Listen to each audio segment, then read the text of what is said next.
Welcome back. So let me read some comments for the minister. Great interview so far.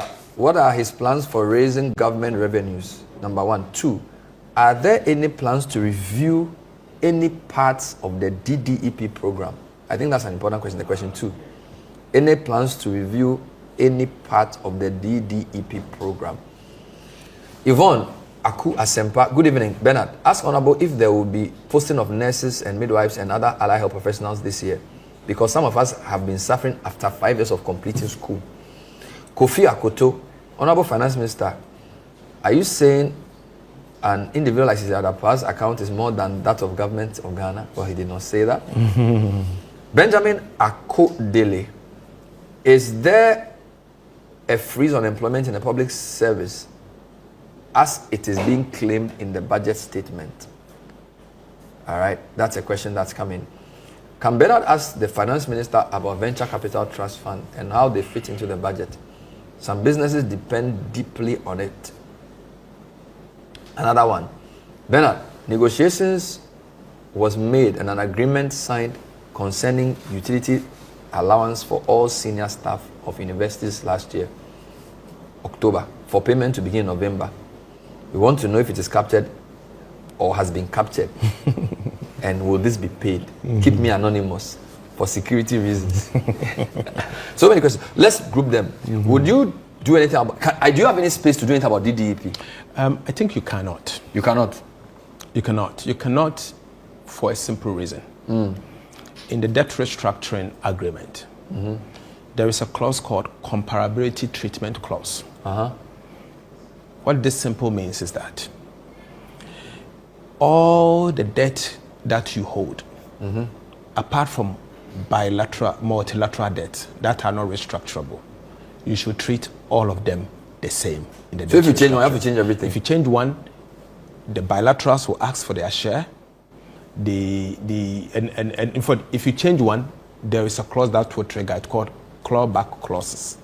The clawback clause is that if you change one, all the gains you made, like you heard the MPP celebrating that debt to GDP has come down because of haircut. Immediately, all the people that you gave them the haircut, they are going to get their hair back.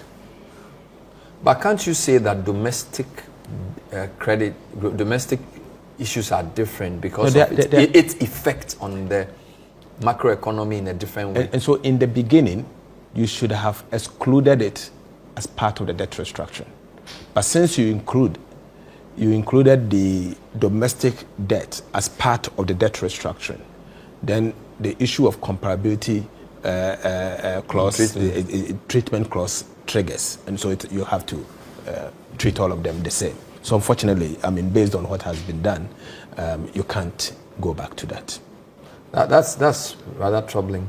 Why did you restore nursing and teacher training allowance? Some things is politics, because this it was considered a populist policy by Baumia, by some of the NDC people, and you've maintained it. Oh, but you've allocated 400 for nurses training allowance, 200. During the campaign, we never said we were going to abolish it. But should you be paying these people these monies when you are in a situation that you just described here?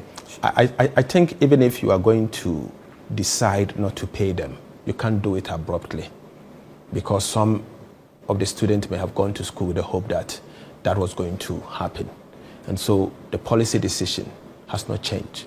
And if the policy decision has not changed, you have to make provision to pay. And that is exactly what we've done. In the medium term, you can have a conversation around it, but you can't just wake up one day because a new government has come and decide that you are not going to pay that. It will be unfair to the students. Is there a freeze on employment in the public service? There is no freeze on employment. Okay. Ebo wants me to ask you why you can't ban cash payments in all government sectors. Because if you digitize all payments, no more petty cash, no more funny allowances, reduce corruption. I perfectly agree with him. It will have to take some time. There should be an incentive for cash-light economy. There should be an incentive for people to be able to pay their money through Momo, not punitive like in the past we used to, like we have the e-levy that we are going to remove. So currently as it stands, if you were to pay your bill via the electronic means, like Momo, government of Ghana punishes you for paying that as against paying cash. And it's one of the reasons why we believe that the e-levy must go. And we have announced that. And God willing, I've just seen the bill for the removal of the e-levy done this evening. So tomorrow morning I'll be laying it in Parliament. And I expect that Parliament will take it under certificate of urgency. And if Parliament is able to do that, e-levy will be gone. Have you laid one for the betting tax? Yeah, I'm laying all of them tomorrow. But did you make a mistake in the way you described the withholding tax on lottery winnings as betting tax? It led to some confusion. Yes. The NDC prepared a manifesto. And we prepared a manifesto and signed a social contract with the people of Ghana and said that in 100 days, 120 days in office, we are going to remove the 10% withholding tax on bet winnings. Simple put, the betting tax is a tax that when you stake betting and you win, a percentage is deducted, 10% from your winnings. What we are saying we're going to do is to remove that tax. But I heard some of them saying that, what about the betting companies and their corporate income tax? Okay. Even your company, you pay corporate income tax. We do. Everybody else pays corporate income tax. But what we are talking about is the tax on individual winnings. That's what you are going to remove. That's what we are removing. So we are removing the one that the incidence falls on the individual. On the individual. But the incidence on the betting company, like any other company, you have to pay corporate income tax if you make profit. That's what it is. Your predecessor says the emissions tax was never collected. Oh, I thought he said the betting tax was never collected. He said that too. So it's not true that the betting tax was never corrected. They corrected the that we know. Tax. Yes, it started sometimes in 2023, August. I checked this morning. What about the emissions tax? The emission tax, they had planned to collect it. And the emission tax is in our books as a tax. And the GRA had planned. In fact, they started collecting the emission tax and they withdrew it because of the elections. We had promised the people of Ghana that if we are to win, we will withdraw the emission tax. As long as the tax remains in the books of the Republic of Ghana as a tax, you will remove it. You have to remove it. If you fail to remove it, it's still a tax, and someone can implement that tax. And so we are removing it. You can see that we have not costed that one. So you say you also abolished the VAT on motor vehicle insurance policy. Correct. Have you put the amendments before Parliament? Oh yes, all the amendments are going to Parliament. This week? Yes, this week. But I'm going to start from tomorrow. So let's be clear. Betting, the law, the amendment will go today or tomorrow? Will go tomorrow. Tomorrow. Today is gone, yeah. E-levy tomorrow. I expect to do the e-levy, the betting, the emission, all of them tomorrow. VAT on motor vehicle insurance? All of them tomorrow. Withholding on winning of unprocessed gold? Exactly. What about COVID? COVID levy, I think I explained that. I explained that and said that we see the entire VAT regime as a tax that has been distorted. And it will require a comprehensive review. All right. And if you are to only pick the rate and remove it, you are not solving the problem. And the problem will be that you need to look at the entire VAT space and reform it. We have requested for a technical assistance from the IMF, and we are also setting up a task force. And the task force is supposed to work with a technical assistance report and be able to advise. And we've given them your preference is that we will remove that by the end of the year and we'll reform the entire value-added tax system. And we believe that it requires some good reforms. So in that reform will mean that we will not have a sales and ad valorem together. Exactly. Just like we have today. I have never seen a country where we operate both sales tax and ad valorem tax at the same time. No one does that. You choose one of the two. Will that include a reduction of the basic VAT? Because VAT is 15, NHL is 2.5. Get Fund is 2.5. Before the COVID is 1. Yes. So in that thing you are proposing for the IMF to do, are you also saying then that you are reducing the basic 15? Okay. So what matters most is the effective VAT rate. So you have the statutory rate, 15 2.5, 2.5, and 1, giving you 21. 21.9. No, 21, 21 for statutory yes, rate. yes. But because of the cascading, that's why because of the levies, it becomes 21.9. Good. So the effective rate is what matters in the VAT computation. Our work is simple. We intend to reduce the effective VAT rate. If you stop the cascading and allow all of them to be charged as a rate, then remove the and then remove the COVID too. And remove the COVID too, so the effective rate will come down. And that's some of the things. But from the way I see it, probably reach like 18. Well, let's see. Anyway, Bernard, please extend our appreciation to the Minister for the uncapping of the NHIS fund. However, can he explain whether the Mahama Cares and Free Primary Care is going to share the same 9.9 billion allocated to NHIS? 10 billion. Yes. So is it? Are they going to share that money with NHIS people? Okay, let me take you through this. And this is Baba, National Executive Council member of the Private Health Facilities Association. So he's laid his cards on the table. Yeah, so explain. So first of all, the National Health Insurance levy was capped since 2017. And the problems we've seen, and I shared this as part of the National Economic Dialogue, and I said that the problem with the National Health Insurance is that, one, the government has capped, and two, we've seen some inefficiencies in the way they spend their money. When the scheme started, 86% of the total amount were going to claims. Today, it has declined all the way to 57%. So the problem is not only the rate, but what we are saying is that the National Health Insurance Authority must begin the process to outlaw some of their non-core activities, to increase their claim payment to a minimum of 75%. Minimum of 75%, just like we have done for the District Assembly Common Fund. And in the coming days, the minister responsible for health will be addressing Parliament as part of the new budget format. And he's going to address all of these concerns. In fact, the additional 4-point-something billion that we have given to National Health Insurance, we're not there. We are saying two things are going to happen to the National Health Insurance. First, reduce the non-core activities and give more money for claim payment and resolve the issues that Baba. So basically, like Cocoa Body, you are saying no more Cocoa roads. No more Cocoa roads. So everybody should focus on their core business. Focus on your core business, because it is the responsibility of the minister responsible for road and the Ministry of Roads to construct roads.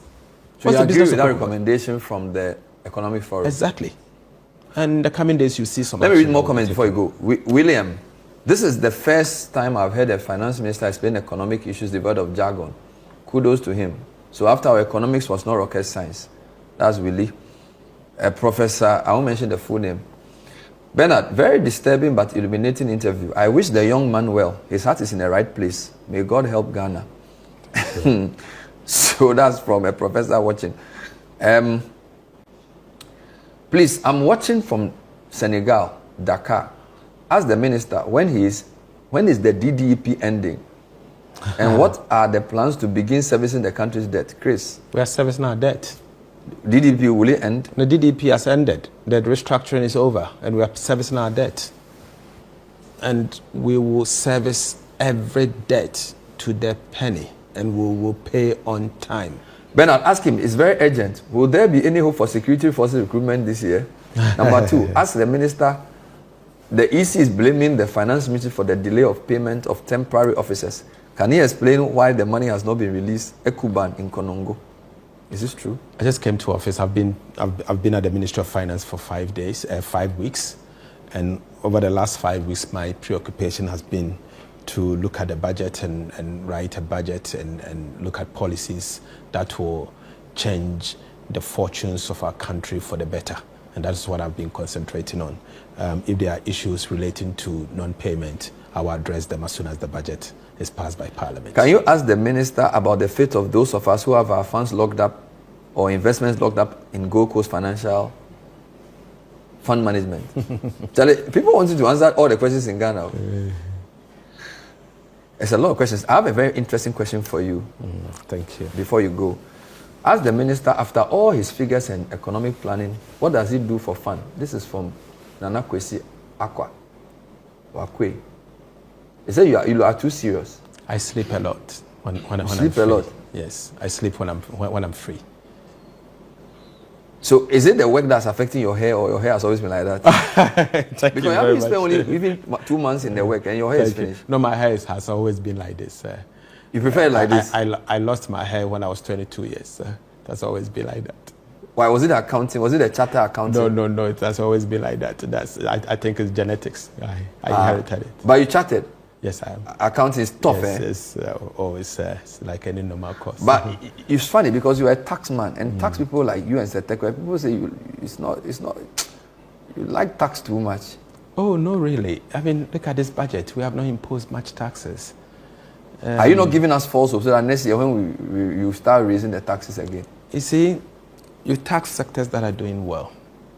And if you watch this budget carefully, this is a budget that you can simply call it a people-centered budget. It's a budget for the people. We touch lives.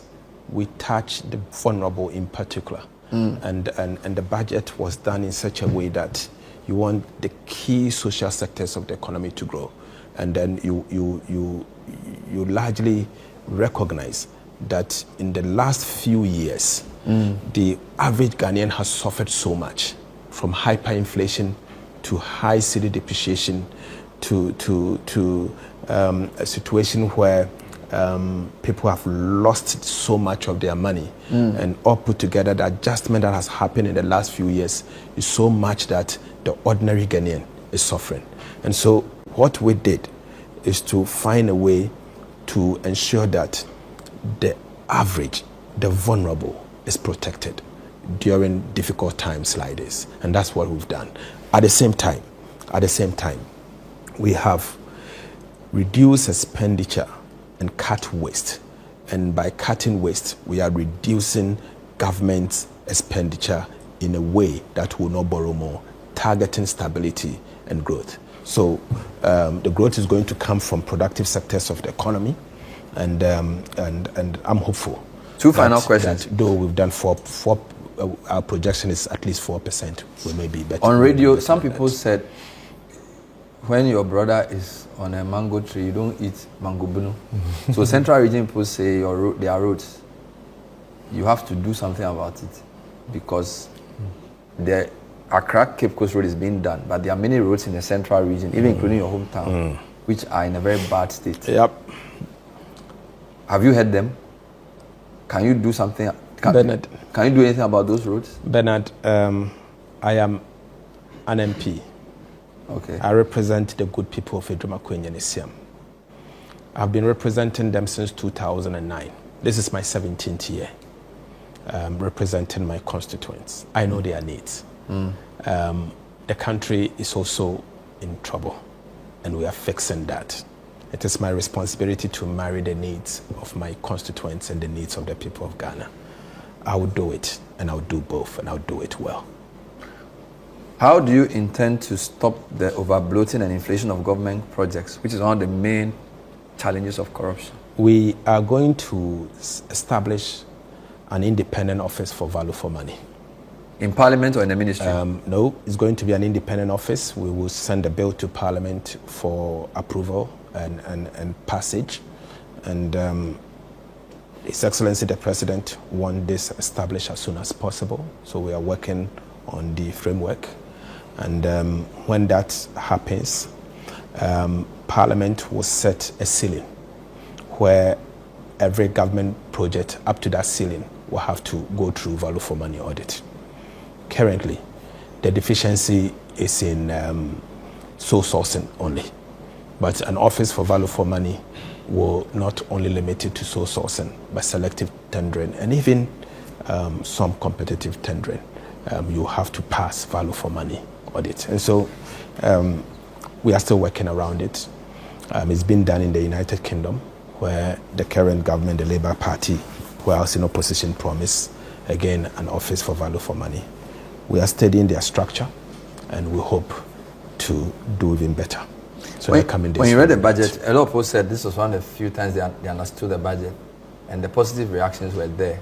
we've heard Guta and Co say the budget was okay. But the minority leader said it was an Azaa budget. Were you surprised?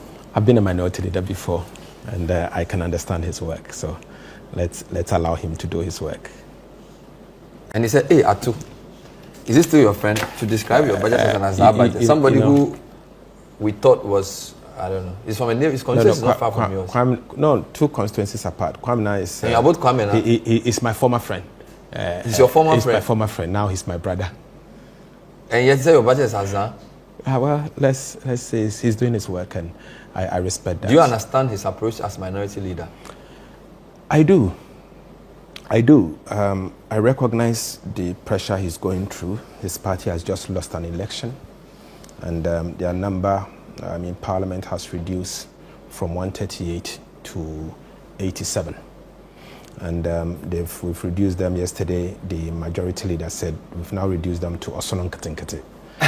and you know, they are in a position of ensuring that at least the Osonon Katinkati as against Akukon Katinkati. So you can understand. I can understand his frustration. He has to do his job. The expectation is so high on him. His party, currently, as we speak, he's the main voice for his party. And so he has to do his job. And I appreciate that. I appreciate it. So your message to Ghanaians is that you can do the job? My message to the Republic of the good people of Ghana is that His Excellency the President means well. And John Mahama will fix the situation. And we will assist him to fix what he has inherited. Though bad, but there's hope. We'll fix it.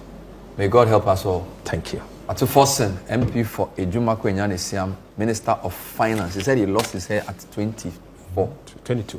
So it's not your work that's taking his hair. May our work not take our hair.